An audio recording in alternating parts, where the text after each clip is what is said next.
जय हिंद, जय भारत, जय जवान जय किसान, वंदे मातरम, इनकलाब जिंदाबाद।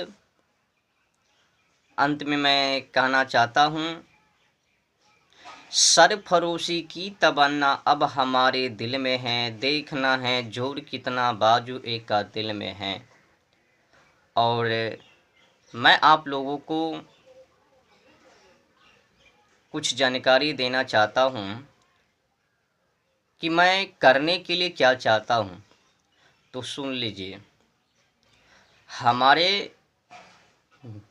गुरुवर का स्वप्न और मैं उस स्वप्न को साकार करने के लिए, सार्थक करने के लिए उस पर कायम हूँ। तो स्वप्न क्या है मेरे गुरुवर का? मैं भारत को भारत की मान्यताओं के आधार शीर्ष पर फिर से खड़ा करना चाहता हूँ। मैं उस काम में लगा हूँ। तो भारत स्वाभिमान ट्रस्ट और आज़ादी बचाओ, उस पर भी मैं काम कर रहा हूँ।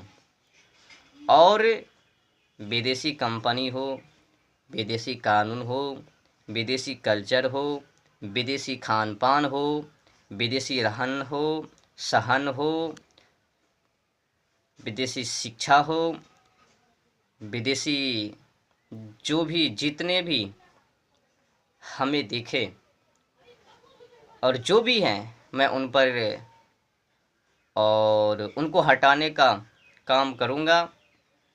हम सब मिलकर, एक मैं अकेला ही नहीं, भारत में रह रहे लोग जो तन मन से स्वदेशी हैं, स्वदेशी को अपनाने के लिए चाहते हैं, दोनों हाथ जोड़कर उनसे निवेदन है कि अपने देश की कल्चर और गरिमा को समझे और गरिमा को बनाए रखें। और जो भी लोग भूल चूक में विदेशी कल्चर को ग्रहण किए हैं, उनका त्याग करें और स्वदेशी कल्चर को ग्रहण करें। जब तक भारत स्वदेशी नीति के अनुसार ना चलवे ना, तब तक भारत को विकास की ओर ले जाना, विकसित की ओर ले जाना असंभव है। असंभव को संभव बनाना है तो भारत की नीतियां स्वदेशी हो और स्वदेशी नीतियों के अनुसार ही भारत चले। तो उसके के लिए हम लोगों को करना क्या है? जितने भी भ्रष्टाचार, चाटुकारिता, लोभन और ब्लैक मनी, ब्लैक लेन देन, ब्लैक कार्रवाई, जितने भी मर्यादा मानवता विद्या के खिलाफ हैं, विद्या के खिलाफ के अनुसार कायम हैं, अगर उनको हटाने का काम हम सब भारतवासी मिलकर करेंगे तो जल्द ही फिर से सोने का चिड़िया ये देश बन पाएंगे। तो अब मैं लास्ट में कुछ और जानकारी देने के लिए चाहता हूँ। ऐसे तो विषय लास्ट के नाम पर न जाने एक कितने दूर चले जावे। तो कहना मैं बस यही चाहता हूँ कि स्वदेशी कल्चर, स्वदेशी शिक्षा, स्वदेशी व्यवहार, स्वदेशी रिश्ते को ना भूले, गरिमा को बनाए रखे, उल्लंघन ना करे, अति ना करे। तो अब मैं जिस विषय पर विशेष करके चर्चा करने के लिए आया हूँ वो है अतिक्रमण। तो जैसा कि हमने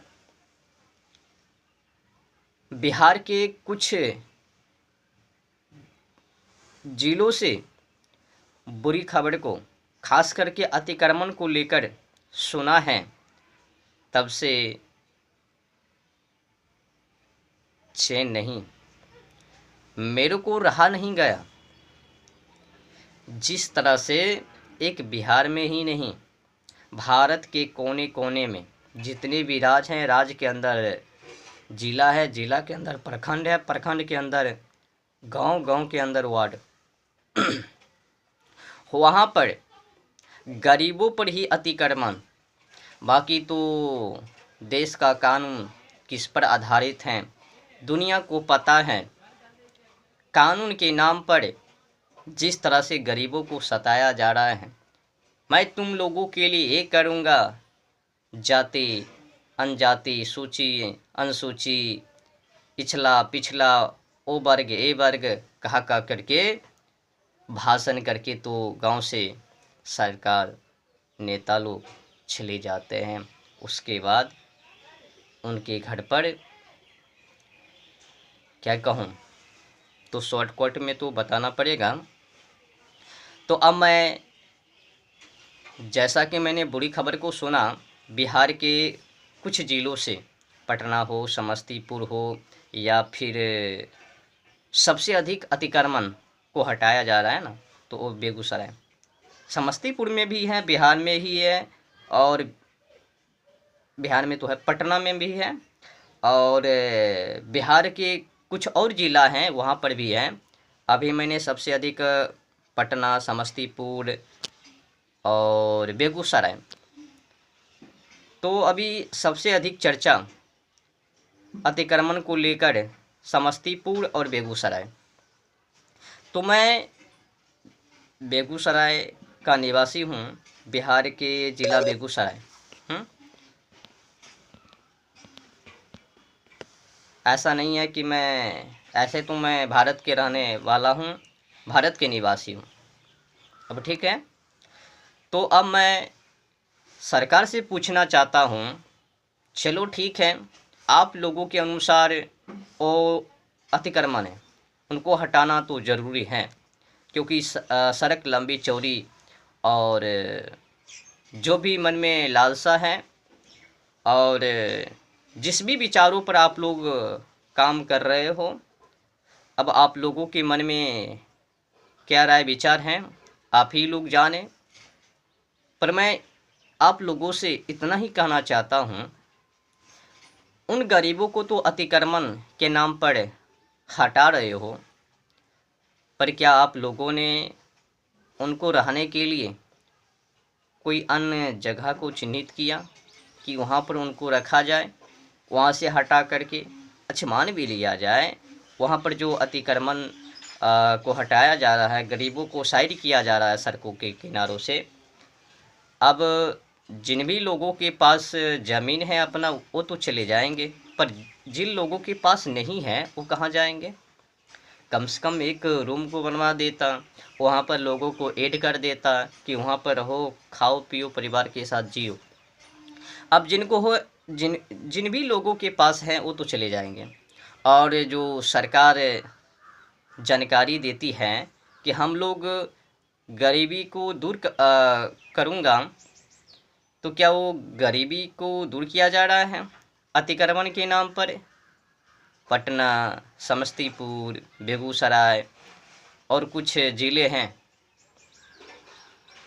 बिहार के कुछ ज़िलों में जो अतिक्रमण के नाम पर गरीबों को साइड किया जा रहा है, क्या वो काम वही है। देखो, भारत के प्रधानमंत्री क्या कहती है, मैं टूटी फूटी झोपड़ी में गरीबों को रहने के लिए नहीं दूंगा, पहला शपथ। दूसरा शपथ क्या है, मैं गरीबों को रोजगार दूंगा। तीसरा क्या है, अब मैं उनको गरीब रहने के लिए नहीं दूंगा। अनेक शपथ लिए हैं भारत की सरकार ने, बिहार राज्य के सीएम ने। पर मैं एक काला अंग्रेजों से पूछना चाहता हूँ, अभी भारत के कुछ राज्य में भी इसी तरह से मामले सामने, कहीं पर मंदिर तोड़ा जा रहा है, कहीं पर गरीबों का झोपड़ी के यही विकास है। आचार्य चाणक्य ने कहा है कि सरकार के पास उतना ही टैक्स दो जितना कि वो जी सके, और जीने से अधिक उन लोगों के पास टैक्स ना दो। ना जाने वो कहाँ कहाँ पर इस्तेमाल करवे, और जिस भी क्षेत्रों में नहीं लगाने का उस भी क्षेत्रों में लगा देंगे। एक बार क्या हुआ, टैक्स को लेकर झगड़ा हो गया। अब चंद्रगुप्त को लगा कि बहुत बड़ा देश है, राष्ट्र है, तो देश को चलाने के लिए अधिक पैसा चाहिए, धन चाहिए। तो उसने विकल्प को चुना, टैक्स और अधिक बढ़ा दिया जाए। तो उसने बढ़ाने से पहले निर्णय लिया कि एक बार आचार्य चाणक्य से, गुरुवर से सुझाव लिया जाए। तो गुरुवर के पास गए चंद्रगुप्त, और गुरुवर जी से सवाल किया कि मैं टैक्स को बढ़ाना चाहता हूँ। तो आचार्य चाणक्य ने चंद्रगुप्त से पूछा क्यों? क्योंकि अब देश को चलाने में ये छोटी सी रकम समर्थ नहीं है, मैं चाहता हूं कि कुछ और टैक्स बढ़ा दिया जाए। तो आचार्य चाणक्य ने कहा, मूर्खता मत करना, टैक्स बढ़ाने से और गरीबों की जनसंख्या बढ़ जाएंगे, और टैक्स को बढ़ाने से गरीबी दूर नहीं और गरीब हो जाता है। एक काम करो, तुमको 2 गुनी 3 गुनी चौगुनी पैसा ही नहीं चाहिए, तो काम करो एक कि व्यापार में गति दो, जितना हो सके उतना अधिक से अधिक काम लो, रोजगार में गति दो, व्यापार को आगे बढ़ाओ। जो ही व्यापार को 2 गुने करोगे तो ही 2 गुने टैक्स, जो ही 3 गुने तो 3 गुने टैक्स। तो क्यों टैक्स बढ़ाने का स्वप्न देख रहे हो? चलो व्यापार में गति दो। तो आचार्य चाणक्य ने चंद्रगुप्त को समझाया, टैक्स को बढ़ाना मत, टैक्स को बढ़ाने से और गरीब ढेर हो जाएंगे, लाइन में लग जाएंगे और गरीब हो जाएंगे। तो टैक्स को ना बढ़ा करके उसने क्या किया, व्यापार में गति दिया। जो ही व्यापार में गति दिया तो विशाल का रूप ले लिया, सोने का चिड़िया बन गया देश। तो देश को चलाने के लिए आगे पीछे आए बाएं दाएं चारों दिशा देखो ना। और सबसे अधिक महत्वपूर्ण, टैक्स को बढ़ाने से पहले गरीबों पर ध्यान। और ये देश कोई बिजनेसमैन नहीं है, ये देश कृषि प्रधान है। तो कृषि प्रधान के आधार पर ही टैक्स लगे तो बेहतर है। तो अधिक समय नहीं है हम लोगों के पास, तो शॉर्टकट में आप लोगों को जानकारी दे देता हूँ। अब सरकार जो भी कार्रवाई गरीबों पर कर रही है, और सख्त ढोल पीट करके, गाड़ी के द्वारा आवाज़ लगा करके, घरों पर मोहर छाप करके सबसे अधिक अतिक्रमण को हटाया जा रहा है। बिहार के ज़िला बेगूसराय, समस्तीपुर में भी, पटना में भी और कुछ ज़िला में। तो मैं पूछना चाहता हूँ, अब सड़क को लंबा चौड़ा करके बोलने के लिए जो तैयारी तुम लोग कर रहे हो कि ताकि हम लोगों को भाजपा जो छोड़ो पार्टी, तो ये जो सरकार अभी कर रही है, ये आगे चलकर कांग्रेस को, आरजेडी को, जो भी पार्टी हैं उनसे कहेंगे कि देखो हमने ये विकास किया है, हमने सड़क को लंबा चौड़ा किया है। पर सवाल उठाने वाले लोग तो वहाँ पर पैदा नहीं होंगे। वो तो कभी कहेंगे नहीं कि गरीबों का समस्या समाधान, गरीब पर कितने काम किए हैं, गरीबों के कितने झोपड़ी को हटाए हैं और उनको मकान में परिवर्तन किए हैं, और ख़ास करके पर्यावरण पर, जानवर पंछी पर संविधान के अनुसार, कानून के अनुसार अब कितने चले हैं। अब मैं सरकार से पूछना चाहता हूँ, हमारे पास कानून भी है, उस समय के अनुसार 1860 इंडियन पिनल कोड और भारतीय सेक्शन अधिनियम भी 1872 का है, तो वो भी कायम है इस समय 2025 में भी। और इंडियन पिनल कोड का जिसे हम आईपीसी यानी भारतीय दंड संहिता, अब तो काला अंग्रेजों ने भारतीय न्याय संहिता कर दिया बीएनएस, तो इंडियन पिनल कोड 1860 तो आईपीसी उसमें जो धाराएं थी लगभग में 511 के आसपास। अब बीएनएस यानी भारतीय न्याय संहिता में कुल धाराएं 358 हैं, नाम चेंज कर दिया है तो 2 कॉपी, तो उसी में कुछ धाराएं पर हम चर्चा कर लेबे तो बेहतर होबे कि सरकार किस पर चल रही है। सरकार क्या केवल जनताओं को फॉलो करने के लिए कानून रखी है या फिर उससे कमाने के लिए, तो मैं चर्चा करूंगा मात्र 358 धाराएं में 3 धारा पर, क्योंकि मैंने अभी वर्तमान समय में सबसे अधिक चर्चा अगर की है तो 3 धारा पर।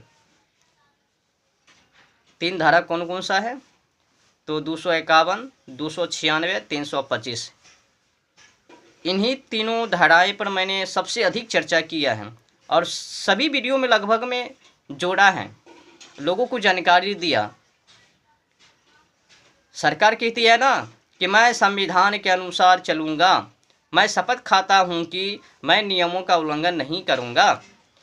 अब देख लो कितने वो लोग खुद ही नियमों का उल्लंघन कर रहे हैं, पुलिस प्रशासन हो, न्यायाधीश हो, सरकारी कर्मचारी हो, जनता हो या सरकार हो, सब की सब संविधान के खिलाफ विरुद्ध, कानून के खिलाफ विरुद्ध।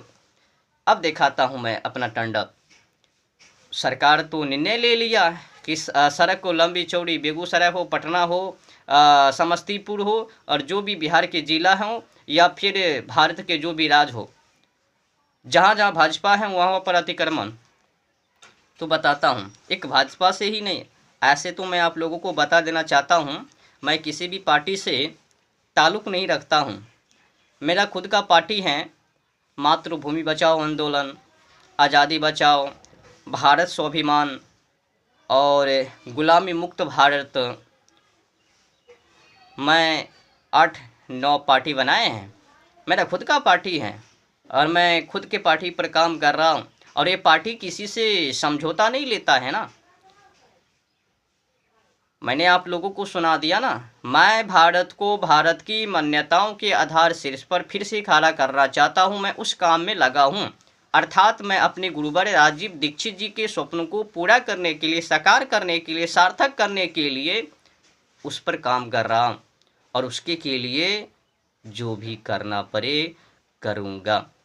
जब तक तन में, शरीर में रक्त है, शक्ति है, तब तक मैं आवाज़ उठाऊंगा और चटुताकारों को सबक सिखाऊंगा और मैं अपने गुरुवर का बदला लूँगा और आगे बढ़ता हूँ।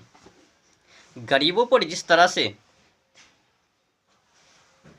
अतिक्रमण के नाम पर गरीबों को जिस तरह से हटाया जा रहा है सड़कों के किनारों से, तो ज़्यादा कुछ मैं तो नहीं बोलूँगा, नहीं तो उल्टा फुल्टा हम ही पर।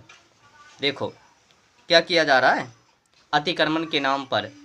मैं ऐसा नहीं कह रहा हूँ कि अब सड़कों को लंबा चौड़ा करना है तो उनको मत हटाओ, हटाना है तो हटाओ, कोई दिक्कत नहीं है।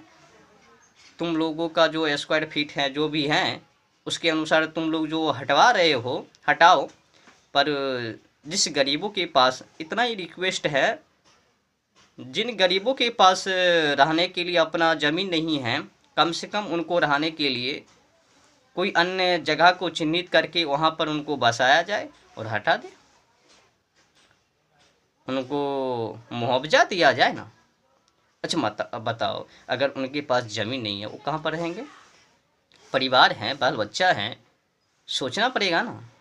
और जो लोग खुश हैं ना भाजपा के चटुताकार, उनसे भी मैं कहना चाहता हूँ, कहा गया है जब दूसरे का घर जलता है तो लोग उस पर हंसता है, जब खुद का घर जलता है तब रोता है, तब पता चलता है, फिर अफसोस होता है मैं किस पर हंस दिया।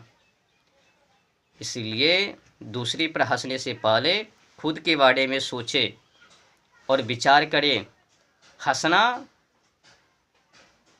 अगर विपत्ति पर हंसी आ रही है तो उस हंसी को रोको और हो सके तो आंसू में बदल दो, ताकि तुम्हारी तकलीफ को भी आगे चलकर वो समझे। अगर कोई इंसान दुखी हैं, उन पर तड़प हैं, तो उन पर तुम लोग हंसोगे तो बताओ ना, मजाक नहीं है। तो चलो, यथा श्रुतम तथा बुद्धि, जैसी शिक्षा वैसी बुद्धि। तो आगे बढ़ता हूँ। अब मैं सरकार से कहना चाहता हूँ, जैसा कि मैंने आप लोगों को पिछले व्यवस्था में बताया कि 3 धारा पर मैं सबसे अधिक आवाज़ उठाता हूँ, चर्चा करता हूँ। तो 291, 325 और 296 मैं आप लोगों को दिखा भी देता हूँ। ये हैं 1860 इंडियन पिनल कोड। अब मैं इससे आप लोगों को कुछ जानकारी देता हूँ, दिखा भी देता हूँ, ताकि आप लोगों को भी यकीन हो।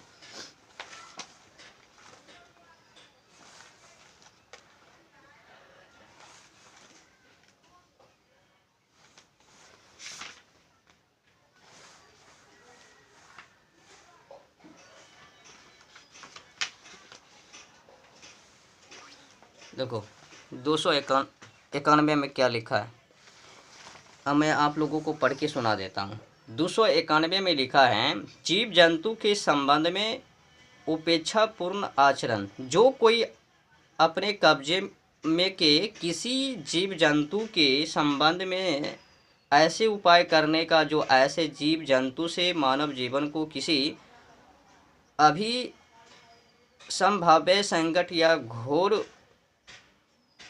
उपहित के किसी अभिसंभाव्य संकट से बचाने के लिए पर्याप्त हो जानते हुए या अपेक्षापूर्वक लोप करता है, वह दोनों में से किसी भांति की कारावास से जिसकी अवधि 6 मास तक की हो सकेगी, या जुर्माने से जो 5,000 रुपये तक का हो सकेगा, या दोनों से दंडित किया जाएगा।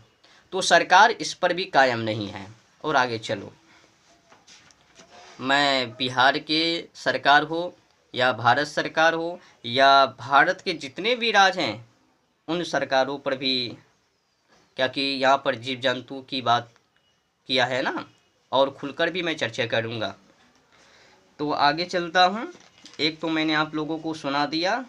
अब 296 इस पर भी चर्चा कर लेता हूँ। देख लो, लिखा देता है। तो 296 में क्या लिखा है वो सुन लीजिए। 296 में लिखा है, अश्लील कार्य या अश्लील गाने।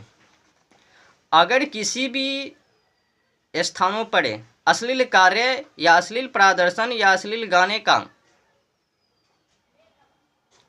उच्चारित करता है तो जिसकी अवधि 3 मास तक की है और साथ में 1,000 रुपया जुर्माना। पूरी पढ़कर मैं आप लोगों को सुना देता हूँ। क नंबर में लिखा है, किसी लोक स्थान में कोई अश्लील कार्य करता है, या ख नंबर में लिखा है, किसी लोक स्थान में या उसके समीप कोई अश्लील गाने, पवारे या शब्द गाएगा, सुनाएगा या उच्चारित करेंगे जिससे दूसरों को क्षोभ होता है, तो वह दोनों में से किसी भांति की कारावास से जिसकी अवधि 3 मास तक की हो सकेगी, या जुर्माने से जो 1,000 रुपये का तक हो सकेगा, या दोनों से दंडित किया जाएगा। तो 296 में ये लिखा है।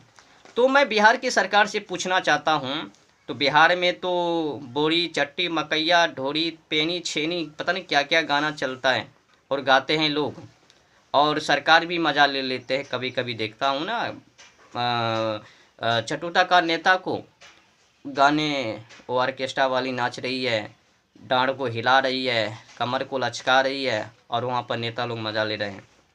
और ऐसे सरकार को भी पता है। अब तीसरी धाराएं पर मैं चर्चा करता हूँ, भारतीय न्याय संहिता। तो 325 पर अब मैं चर्चा करूँगा। वीडियो से बने रहिएगा। भूत उतारने के लिए एक से एक प्रूफ देना ही पड़ता है ना। सरकार का लापरवाही है, बिना सोचे समझे किसी का भी घर उजाड़ देते हैं। अब देखो 325 धारा में, तो 325 धारा में क्या लिखा वो मैं पढ़कर आप लोगों को सुना देता हूँ पहले।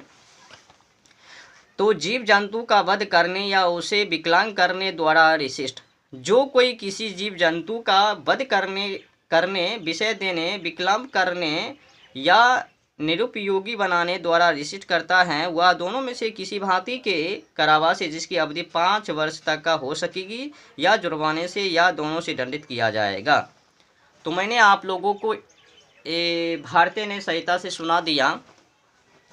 तो ये जो कानून है BNS की धारा जो इसमें है, तो अगर इसी के अनुसार मान लिया जाए तो सरकार नहीं चलती है।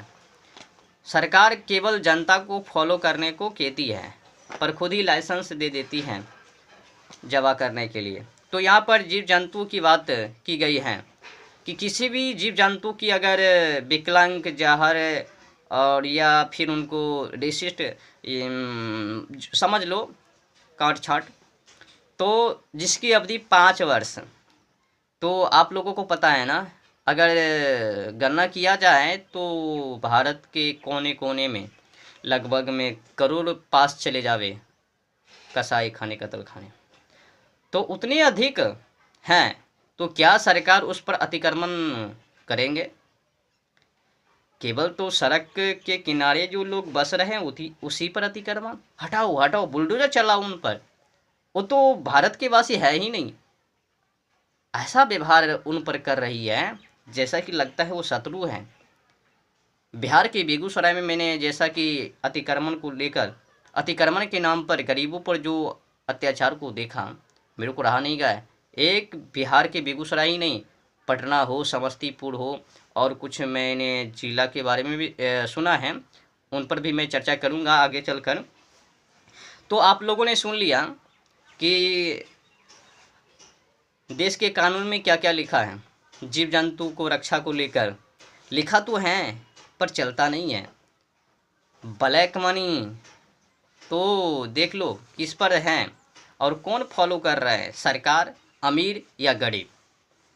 अब मैं बात करूंगा, ऐसे तो आप लोगों को भाजपा सरकार कोई भाषण में कहेंगे कि देखो मैंने ये विकास किया, रिफाइनरी विकास किया, पेप्सी कोला का विकास किया, चीनी का, और भी किसी किसी का नाम लेकर मुंह को चुप करवा देवे। अब मैं मेन मुख्य उद्देश्य पर आता हूँ, जिस पर कि भारत के जितने भी राज हैं, भारत सरकार और जितने भी संसद में नेता हैं, जो भी हैं, जितने भी फंडा है, जो भी हैं, मैं सभी से कहना चाहता हूँ अब इससे कोई नहीं बच पाएंगे। मैंने जो सूची तैयार की है, और ख़ास करके जो सूची है मैंने भारत के कोने कोने ज़िला से नहीं, मैं केवल बेगूसराय ज़िला से किए हैं।